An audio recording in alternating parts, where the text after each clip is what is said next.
वो चीज रखे। ये जो एग्जाम्पल दे रहे हैं वो कन्विक्शन के बाद की दे रहे हैं। हमारे नेताओं को इन्होंने जेल में रखा, क्या माफी मांगेंगे देश से? सुनो सुनो, अरे भाई सुनो ना, उनको अपनी बात रखने दो। केस खारिज होंगे। नसीर, आप उनको जवाब दीजिए कि उनको अपनी बात तो रख लेने दो। अपनी बात खत्म करिए जल्दी। शिवम, लंबा भी सब लोग मत बोलिए, छोटा छोटा बोलिए। लेकिन मौका अब लंबा तो बोलना पड़ेगा जब ये मौका ही नहीं दे। शराब पिलाएं ये और माफी मांगे हम, बोतलों में चोरी करें ये और माफी मांगे हम, बच्चों के भविष्य से खेले ये और माफी मांगे हम, क्लासरूम की जगह बाथरूम को क्लासरूम बताएं ये और माफी मांगे हम, मनी लॉन्ड्रिंग करें ये और माफी मांगे हम। रुक जाइए प्लीज संजीव जी, कोई लाभ नहीं है। मेरी आवाज बहुत अच्छी है, अब क्या फायदा इस बात से, लेकिन कोई लाभ नहीं होगा। मेरी आवाज जाएगी नहीं, आपकी भी नहीं जाएगी। आपको ध्यान जाइए ना। अब कैसे वकील है, मुझे समझ में नहीं आ रहा ये कैसे वकील है, आप बताइए। आप दूसरे वाले डिफेंस की आर्गुमेंट भी नहीं सुन सकते।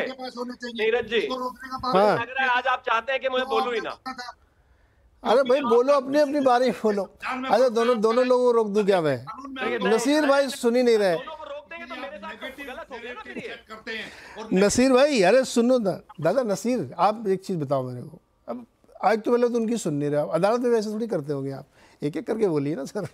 मैं जज नहीं हूँ, लेकिन कम से कम ये तो कह सकता हूँ कि आपस में सुन लो। मैं बिल्कुल सुनना चाहता हूँ, लेकिन एग्जांपल्स ठीक दें। अरे सर, आप जब अपनी बारी है तो आप उनके एग्जांपल को एकदम धाराशाही कर दीजिए, लेकिन सुनो तो, काउंटर तो सुनो जल्दी से, फटाफट जल्दी खत्म करो। हाँ, विषय बहुत साफ है। अगर आपको लगता है कि आप ये नया मुखौटा लगाकर जो है जनता के बीच में अपनी छवि ठीक कर सकते हैं, नहीं कर सकते। अगर जनता को लगता है कि आपको जो है जिताना है, जेल नहीं भेजना है, तो वो आपको दिल्ली में 7 सीटों में से एक आधी तो जरूर देती, वो भी नहीं मिली।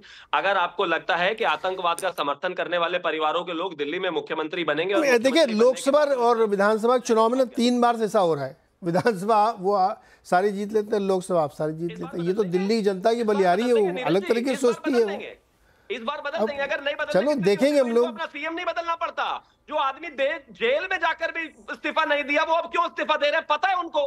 दिल्ली वाले तैयार खड़े हुए। और वो आज, मैं तो कहता हूं, आज आतिशी जी ने कहानी सुनाई मुझे भी। आज एक माता जी मिली थी रास्ते में, तो मिठाई वगैरह बांट रही थी। मैंने पूछा, माता जी आप क्यों मिठाई बांट रही हो? कह रही बेटा वो जो शराब पिला पिला के हमारे बच्चों को जिसने बिगाड़ा था वो आज जेल चला गया, वो आज उसने इस्तीफा दे दिया। मैंने कहा ये तो बहुत अच्छी बात है, लेकिन इसमें और इतना, बाद में वो थोड़ा सा और नाराज हो गई, रोने लगी। मैंने कहा क्यों, क्या हुआ?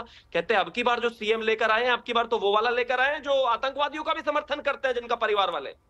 अब ये बना के सुना रहे हो आप। फांसी पर जो है ये अपने मन से बना के सुना रहे हैं। नहीं रुको, अभी विजय त्रिवेदी की बात चल रहा है। स्टार कल्चर में चली गई ये बात। विजय त्रिवेदी की बात चलते। विजय त्रिवेदी ये तो मतलब कुछ। अरे सुनो ना, विजय त्रिवेदी, अरे सुनो, आप दोनों लोग सुनो, चारों लोग सुनो। विजय त्रिवेदी जी की बात। विजय त्रिवेदी जी, एक चीज तो आप देख रहे होंगे, जब से केजरीवाल छूटे आम आदमी पार्टी में एकदम जान आ गई है। पहले से एकदम सुस्त ठंडे वाले थे, आप देखिए एकदम जबरदस्त रौनक लौटनी भी चाहिए, उनके सबसे बड़े नेता लौटे। मेरा 2 सवाल है आपसे, सिंपल, एक दूसरे से इंटरलिंक्ड मिक्सड है। वो कि जो आतिशी जी को उन्होंने सीएम बना ही दिया है, वो क्यों और उससे क्या हासिल होगा? दूसरा, क्या ये एक तरीका लोकतंत्र में ठीक है जो केजरीवाल जी कल से बहुत दमदारी से कह रहे हैं कि मुझे ईमानदारी की सर्टिफिकेट जनता चाहिए, अदालत से नहीं? जी नीरज जी, एक तो मैं माफ़ी चाहता हूँ, देर हो गई। और वो अब मुझे नहीं पता कि यहाँ पर दिल्ली में पुलिस को देखता है, वो पुलिस नहीं थी। और लाइट कौन देखता है, रोड लाइट्स जो ट्रैफिक लाइट्स, वो कौन देखता है, तो वो भी नहीं चल रही थी। तो मुझे 3 किलोमीटर चलने में 45 मिनट लग गए। लेकिन फिर भी मैं माफ़ी आपसे चाहता हूँ कि मेरे को देरी हो गई। आपने एक साथ दोनों लोगों को निपटाया। हाँ चलो, अब आगे बताओ सर। तो सर मैं तो आपसे डरता हूँ कि आप नाराज होंगे कि इतना लेट कैसे कर दिया आपने और ये सब। तो मैंने बताया कि 45 मिनट मुझे इसमें लगे 3 किलोमीटर आने में। खैर, अब बात आतिशी जी की कि भाई आतिशी जी को मुख्यमंत्री बना दिया, अरविंद केजरीवाल जी अपना क्या कर रहे हैं। तीनों बातों में महत्वपूर्ण बात यह है कि देखिए, एक तो आम आदमी पार्टी की कहानी अरविंद जी से शुरू होती है, अरविंद जी पर खत्म होती है। इसमें कोई किसी तरह का शक नहीं है। और थोड़ा बहुत शक होता तो आज और कल में जितने आम आदमी पार्टी के नेताओं ने और खुद जो हमारी मनोनीत मुख्यमंत्री जी हैं आतिशी जी, उन्होंने भी कह दिया कि भाई अरविंद जी के लिए ही हम लोग काम करेंगे। और अरविंद जी नहीं, उनको ये भी पहला ही मौका होगा कि जब डेट ऑफ ज्वाइनिंग पर ही डेट ऑफ रेजिग्नेशन या लास्ट डेट ऑफ ऑफिस को भी तय कर दिया गया है। ये पहला मौका होगा, मेरे ख्याल से ऐसा होता नहीं है। और शायद इसी वजह से आतिश जी ने कहा कि मैं बहुत उदास हूँ, बहुत दुखी हूँ, क्योंकि आज ज्वाइनिंग है और ये भी पता है कि इलेक्शन का रिजल्ट आएगा उस दिन यदि आम आदमी पार्टी की सरकार बनती है तो उन्हें इस्तीफा देना पड़ेगा। ये भी एक ऐतिहासिक मौका है। लेकिन ये साफ है कि आम आदमी पार्टी के नेता अरविंद केजरीवाल जी हैं। अब वो जिसको चाहेंगे वो मुख्यमंत्री बना रहे हैं, उनको तय कर रहे हैं। आतिशी जी को चुनने की 2-3 बातें यदि आप देखें पिछले 1 साल का काम, तो अरविंद जी ने हमेशा मनीष जी के बाद जो सबसे ज्यादा भरोसा किया वो आतिशी जी पर किया। जो मनीष जी के मंत्रालय थे, जब वो मनीष जी गए थे जेल, तो आतिशी जी को दिए गए और आज की तारीख में तो 12 से ज्यादा मंत्रालय उनके पास हैं। और यदि अभी आपको पिछले दिनों की बात ध्यान हो, 15 अगस्त की जब झंडा फहराना था तो अरविंद जी ने ही कहा कि आतिशी जी झंडा फहराएं। हालांकि उस समय कैलाश जी जो है, कैलाश गहलोत जी, वो सबसे सीनियर मिनिस्टर थे। तो इसका मतलब उन पर उनका भरोसा है, विश्वास वो करते हैं।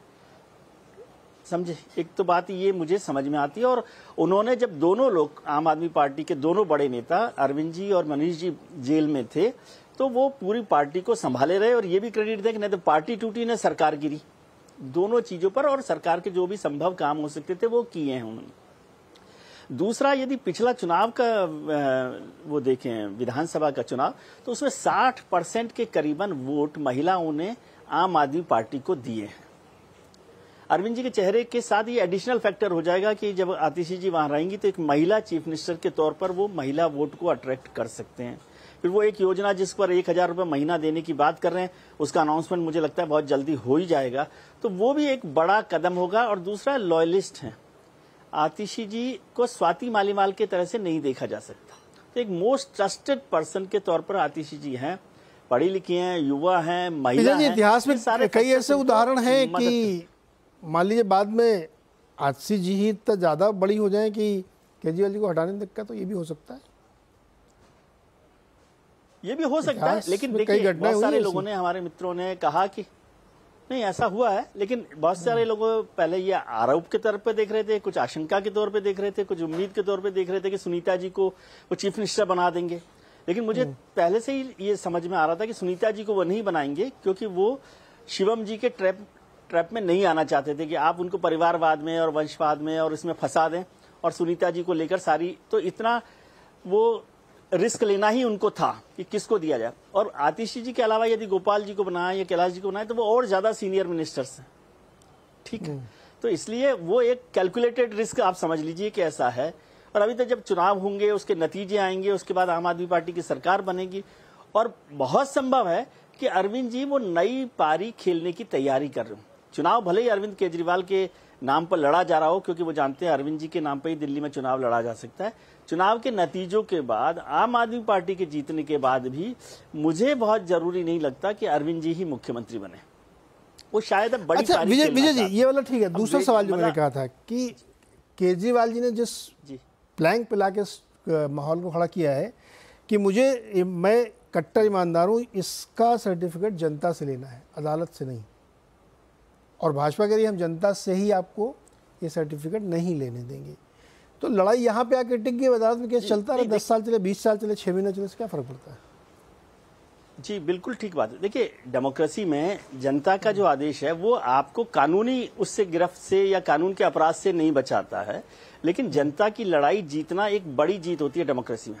क्योंकि कानून की लड़ाई वो भी जानते हैं कि चलती रहेगी, जब तक उससे नहीं फ्री होंगे तब तक तो नहीं माने जाएंगे कि वो है। लेकिन जनता की लड़ाई में यदि वो इस लड़ाई को जीत जाते हैं तो वो मोरली एक हाई विकेट पर होंगे और हाई उस पर पिच पर होंगे और वो बताएंगे कि देखिए ये सरकार जो है हम पर आरोप लगा रही थी, जनता का भरोसा मुझ पर है आज भी। और उन्होंने इसीलिए इस्तीफा दे दिया क्योंकि जो पिछले 4-5 महीने से चल रहा था कि वो जेल में है, करप्शन है, ये है, जेल से नहीं निकल पा रहे। अभी तक भारतीय जनता पार्टी कह रही थी कि देखिए कोर्ट ने उनको जेल से ही नहीं छोड़ा। अब जेल से छोड़ दिया तो आपने कहा कि बेल पर आ गए, बेल वाले सीएम हो गए। बेल वाले सीएम ने जब इस्तीफा क्यों नहीं देते, जब उन्होंने इस्तीफा दे दिया तो आपने कहा कि 2 दिन क्यों लगा रहे हैं, 2 दिन बाद इस्तीफा दे दिया तो बोले आप ढोंग कर रहे हैं। तो इन सब चीजों का जवाब तो जनता चुनावों में देगी ना, यदि अरविंद जी वापस आ जाए। अब इसका एक तर्क बहुत सारे लोग देते हैं कि अभी 2024 के लोकसभा चुनावों में कहा कि केजरीवाल साहब ने कहा था कि यदि आप मुझे जेल से बचाना चाहते हैं तो 7 सीटों पर चुनाव जिताएं, और 7 सीटों में से एक भी सीट आम आदमी पार्टी को नहीं मिली। लेकिन लोकसभा चुनावों का पिछला ट्रैक रिकॉर्ड देखें तो वो लोकसभा में अभी आम आदमी पार्टी अपनी भूमिका ही नहीं बना पाई है। लोगों को लगता है कि उसकी कोई जरूरत है या भूमिका है या नहीं है, लेकिन विधानसभा का ट्रैक देखें तो वो लगातार चुनाव जीत रहे हैं और मजबूत तरीके से जीत रहे हैं। इसलिए उनको लगता है कि उनके ट्रैक रिकॉर्ड, और अब ये खत्म हो गया है किस्सा, तो एक दाग धुलने की थोड़ी सी जो एक्सरसाइज उन्होंने की है वो जाएंगे। और मुझे लगता है ये वाला तो मुख्यमंत्री एक का जो बड़ा आवाज है, जिसे आप दिल्ली का जो शीश मसला महल है ना कि इलेक्शन चूंकि जो विधानसभा के होते हैं लोग उसमें इंटायरली डिफरेंट है, उसको देख के तो अंदाजा लगे। जैसे अभी लोकसभा का आप एनालिसिस करिए तो 50 से ज़्यादा सीटों पर भारतीय जनता पार्टी आगे है, लेकिन ये इसको एक्सट्रापोलेट करके आप विधान